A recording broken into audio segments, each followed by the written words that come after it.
Okay, I've decided to put tutorial 20 on hold. We're going to do an introduction to SQLite, and it's quite simple. SQLite. It's packaged with each version of. It comes with Xcode 4.0. I know that much.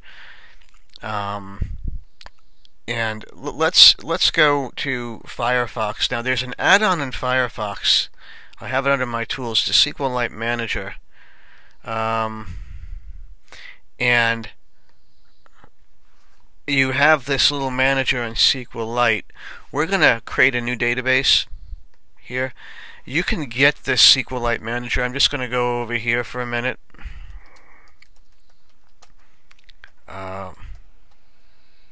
Whoops, sorry. The add-ons to Firefox, which are right here at Mozilla's webpage. And it's the SQLite Manager. It's by Mozilla Corporation. It's free. It's yours. And that's exactly what I'm using here. We're going to create a new database. You can do it here, new database. We're going to enter the title of the database. We're going to call this my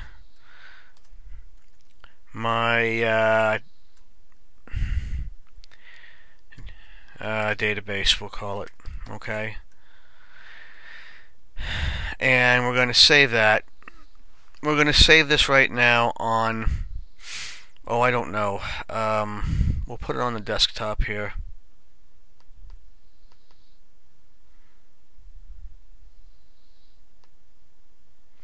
And there it is right there, my database. And the SQLite databases are .SQLite, SQLite. If you want to know what version this is, by the way, it's SQLite Manager 0.77, and the author and the license and so forth, version 1.1. I'm going to just go back to that quickly, for a second. So you see, I'm kind of fast here. I don't want to be too fast, but the Mozilla public license is version 1.1. I suppose if you click on it, it'll give you the definitions for all of that. Okay. So we have here this master table list here. You don't really touch that SQLite master list table. And then you have tables here. There's nothing here. Triggers, which are helpful. We'll talk about them later. Indices or indexes and views. Alright. So we are going to try, and what we're going to do is we're going to take the web view and build a database to fill the table view.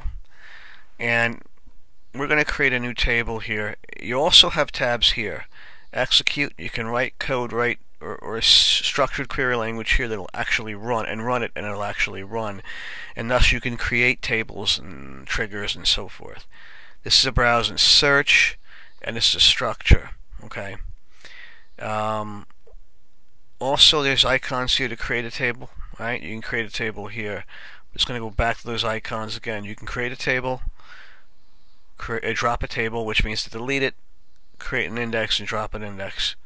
And here, connect the database, import, new one, the options that you have here, so on and so forth, colors and whatnot.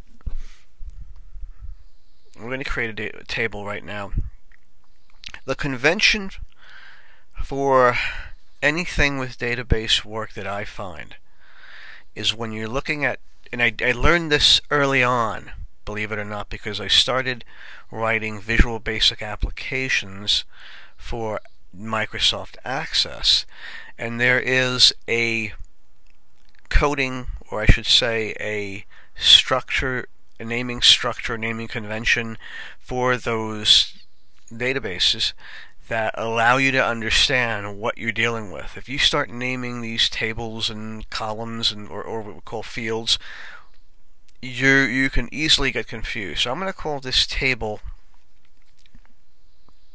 right here web data, websites. All right. And then I'm going to create a column in here.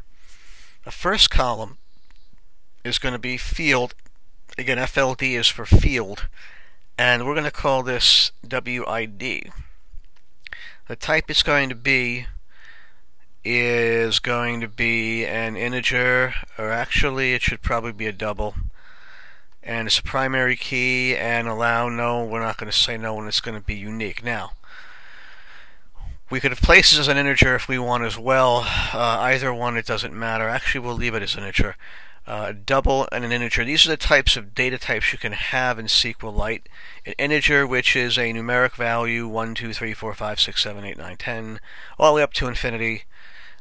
It doesn't have a decimal point, and integers, they could have negative values, but they typically don't. The Boolean is a yes, no. A double as a decimal point that goes out as far as you want. A float is a set, again, a decimal point, and it goes out to a set number of places. There's a real number. Characters, which numerics, alphas, letters, and text is a typical one you'd want to pick for words. Text, which we'll also pick when we do our fields here. A blob is an image type, field, and then there are some others here, variable character and so on, that get a little confusing. You can read the SQLite literature. The basic ones you will be working with are integer, Boolean, and text. That's really the ones that we work with. The primary key now, you always have a primary key in your table, and the reason you do is because with every table you need something that's going to be searchable, and the primary key is a unique identifier for your table. This table here, we're going to have, I'm going to just type in the field here. This is the field, we'll call this WS and website name, right? And that's going to be a text here. It's not going to be a primary key. Will we allow null? We're going to say no, we don't want a null value. And make it unique, we're going to say yes. You wouldn't have more than one site name in there. And the other one here, we're going to have field and URL. We're going to call this one. This is the URL. It's also going to be a text, by the way, which is an alpha. A text can be an alphanumeric. We're not going to allow null. And we're going to allow that one to be unique as well. If you want to specify some default values, you're more than welcome to do that. These two checklists here, is it a temp table or is it not exist? I kind of leave these alone unless you have a reason. You can read the SQLite literature if you'd like and get into that. So this is a simple table. We have a primary key for the web ID, we have the website name, and then we have the URL, which is the actual link to it. We're going to create that. Alright, it's going to ask me if I'm sure, and it creates it. I'm going to just highlight on this now. This here is the create statement. I could have copied this and gone into my execute and created it from here. It's a bit very complicated to work from structured query language, which is what SQL is. Again, structured query language. And select statements, and there's delete statements, and there's insert statements, and so on and so forth. I know how to work from that. I can write that. It's pretty simple for me, but I'm not going to get into it with you. The easiest way is to create your table from here, and then you can modify your columns from here if you want by selecting the row, double-clicking. You want to edit or drop the column, you can do that as well and go in there. Notice our primary key is here. These are not primary keys. We have our types here. We can't have it null. There's no default value. And we have this, notice too, our first column is 0, our second is 1, and our third is 2. So we see this all in the structure. We can drop the table if we choose here, or empty it out, rename it if we want, reindex it, and so on. Also notice what happened here. We have 3 indices that I've created. Alright, one for the WID, one for the name, and one for the URL. Why did those indices Why were they created? Because they're unique.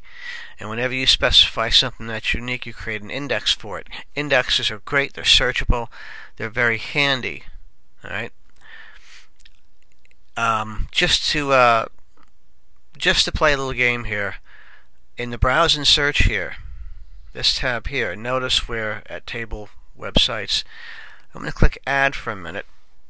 The integer, we're not going to touch that. That integer, which is a unique number, believe it or not, is an auto number. You don't have to type that number in. The other ones, we're going to type Google here, and we're going to type www.google.com. Okay? And click OK. Whoops, sorry. I press the return on that one. Click OK. It's going to ask us if we want to add these parameters in here. It's actually doing an insert into. Notice, this is whenever you're going to run code to communicate with SQLite, it's an insert statement whenever you're adding data. I'm going to click OK. Hopefully it's going to be OK. Record inserted successfully. I'm going to go cancel, and there it is. And whoops, I'm sorry, we have to edit. I hit a space on that one. And let's try it again. www.google. Got to be careful on this. There it goes. I'm just going to go into it again. If you add a space in here, see what it does? It goes to another line. I'm just going to cancel that for now. It's tricky. I noticed that early on when I was working with this. If I'm here, I'm going to do it again and add a space. If I go across like this, it brings it offline, but yet it's still there. I'm going to backspace it again. See, there it is. It's the same thing as hitting return. Alright, if I backspace again, it's there. That's what I did, and I just typed it in a second time, and that's why we had two URLs. So here is our database here, okay? And that's really it to create the database. Now, how do you get it to talk to Xcode? We're in the very early stages here, so we're just going to show you the basics right now in this tutorial. And I'm going to do two things right now. I'm going to create a new app right here, a new project, and I'm going to start with a navigational controller, which is here, navigation-based application. This way I don't have to add the navigational controller. I could start from the view-based and then add everything by hand. But it becomes a bit, we've gone through this so many times that to go through it again is just time consuming. So you either, I'm going to go back for a second, you either have the option of starting with a view based and adding the navigational controller yourself, or going to navigation based. Either way, it's up to you. Alright. So again, navigation based. We're going to call this my new or my web table view. And that's what we'll call it, my web table view. Don't worry about core data or unit tests at this point. We're not worried about those. We're going to place it on the desktop as well. Create it. And there we have it. Nothing new. We're going to just come to the main nib. I'm on main nib. There we go. And again, the navigation controller was created for us. All of this we've done in a basic application. We would add this, and then we would create the. Let's go over here to the delegate. We would create the navigation controller outlets and so on and so forth. But this is all done for you. And this is the actual table in the root view, but in the main. So if you wanted to start from a table view controller using a navigational controller, you can do as we've proceeded here without having to create all of that. It's a quickie.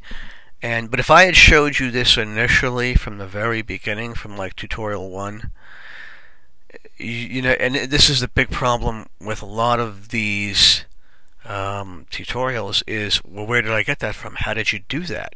How is that possible? Right? So better to know the nuts and bolts of this and then show you later how easy it can be created without having to go through the nuts and bolts of it. And here we are. Okay, so what are we going to do here? Well, the first thing we're going to do is we're going to go right onto this main page here, the main page. And we're going to go under the build settings. Build phases are here. That's what I want, the build phases. You have target dependencies. And then you have compile sources, right? And then you have the link binary with libraries. This is the one we want. Under the build phases, why am I here? Right now, this application has 3 frameworks: the UI kit, user interface kit framework, foundation framework, and a core graphics framework. The only 3 associated with it. We're going to add an item. We're going to type in the word SQLite, and we're going to see 2 of them here, 2 libraries here. The one we want is the one I've highlighted here. Now, how do I know that? I want the one that says Library SQLite 3.0. And why there are 2, I do not know, and I cannot answer that for you. But we're going to add it right there. It's going to be part of our framework. If you want, you can drag this right over to our supporting files, and what we're going to do here, I think, is create folders, a new group called, we're going to rename this one Views, right? I'm going to drag and drop my nibs to that just to organize some stuff. It's really nice to be organized, and you really should. Over here, I'm going to create a new group called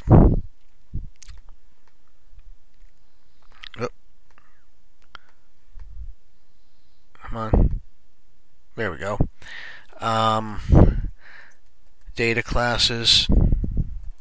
Right now, those we're not going to use. And then I'm going to create another new group again here. And we're going to call these view classes. And the reason why I'm separating them into 2 of them, I'm going to drag the root view into the view classes. Whoops, sorry. There we go. And here as well. Okay. I always like having the H over the M because I'm going to say this 1,000 times. Where it's declared, where you implement. You declare, you implement. And we're going to also place the app delegate in there as well. The data classes, we don't have anything in. Okay. So there's one final stage of the game at this point. One final stage. By the way, in the project tab here, you have debug release, the deployment type. We're at 4.3 here, and then the targets, which is where we're at. That's again target, build phases, and the libraries here. If we open this up, notice it's in there now. It's now in there. We have four libraries in the project. Okay. So at this point, we are going to let me highlight. Okay. Again, we could highlight the classes. Look at the code. If we highlight this one here, it's just going to tell us it's the SQLite library, right? Okay. We're going to just, for a minute here, shrink this window a little bit, right? And remember the database that we added to our, see if we can find it here.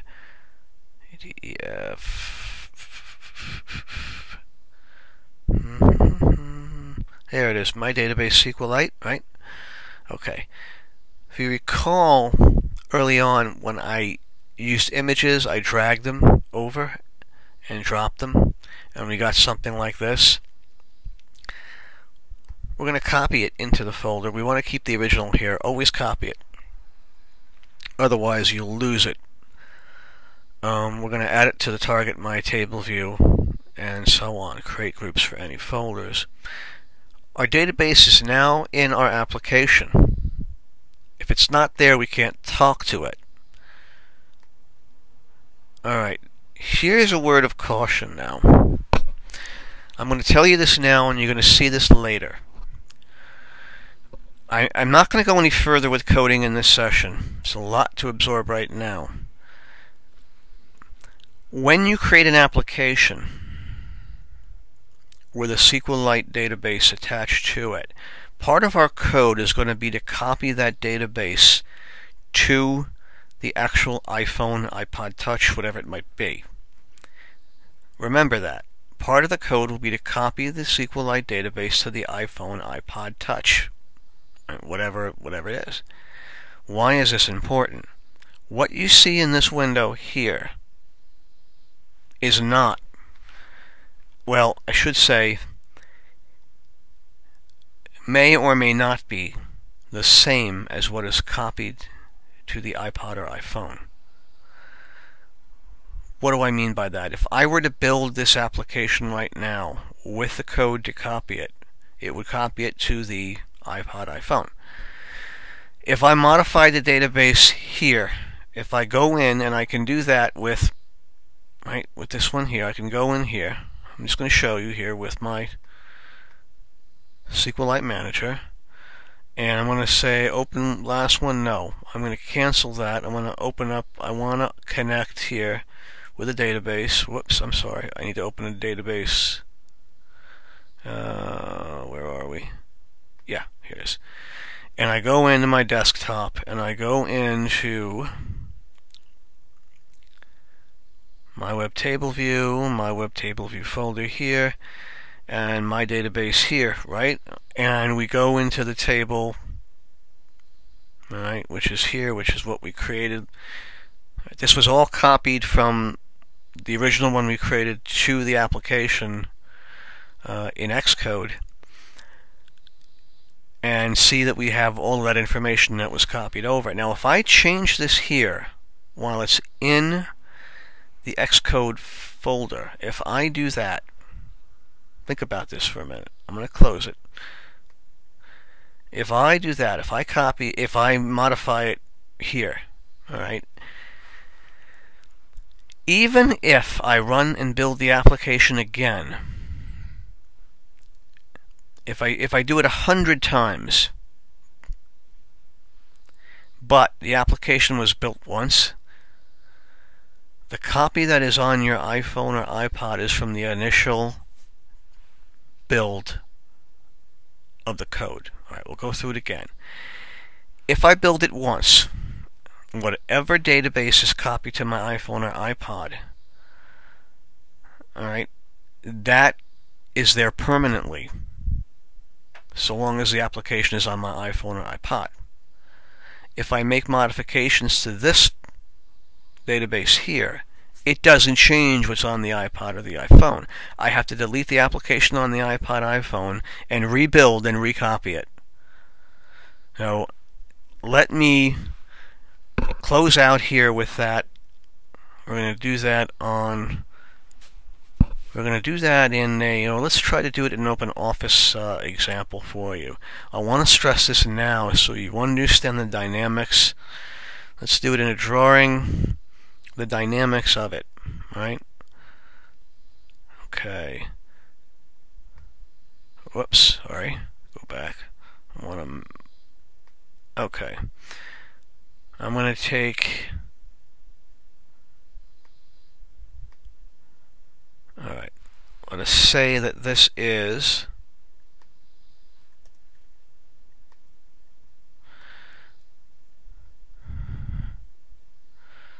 Alright.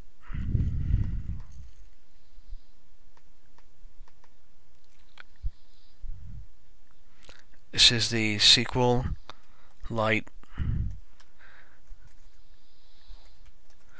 database in Xcode. And this one is the SQLite database copied, whoops, I'm sorry, copied to the iPhone, Boy, I'm bad with typing. And iPod Touch. I get better. Right? Now, on the initial build, we're going to call this first build. Oh, you can't see that. First build. On the first build, it copies it. If there, right, very first build, when I build the application, the database is copied from Xcode to the iPod iPhone on the very first build. If I modify this database or anything in it, it can't be copied back to it. It sees what's built on the iPhone iPod simulator. I have to then delete if I want, and I'm going to just place another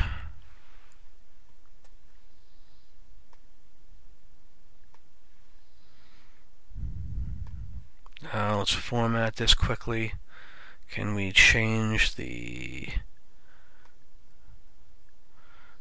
yeah, okay, here we go. Let's put this in, I don't know, pick a light color so I can get this point across to you. There we go.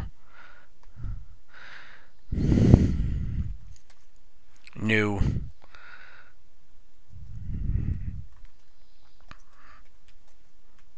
DB version iPod/iPhone.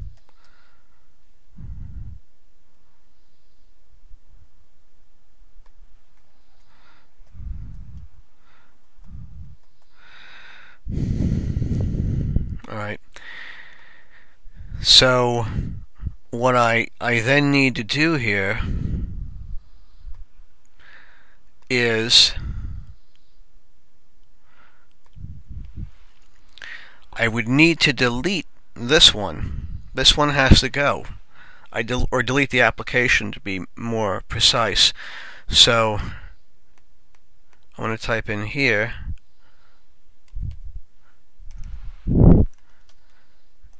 delete app and rebuild.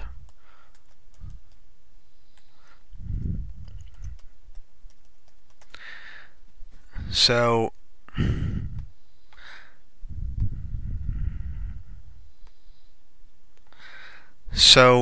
from this line here, this is the very first build. Okay, it's just sort of like Back to the Future, right? Here's our future. Here's our alternate future. Alright. I could build this 1,000 times, but the one that resides on the iPhone app is from the very first build. If I change the database in Xcode, I have to delete the app here and rebuild it to get the new version.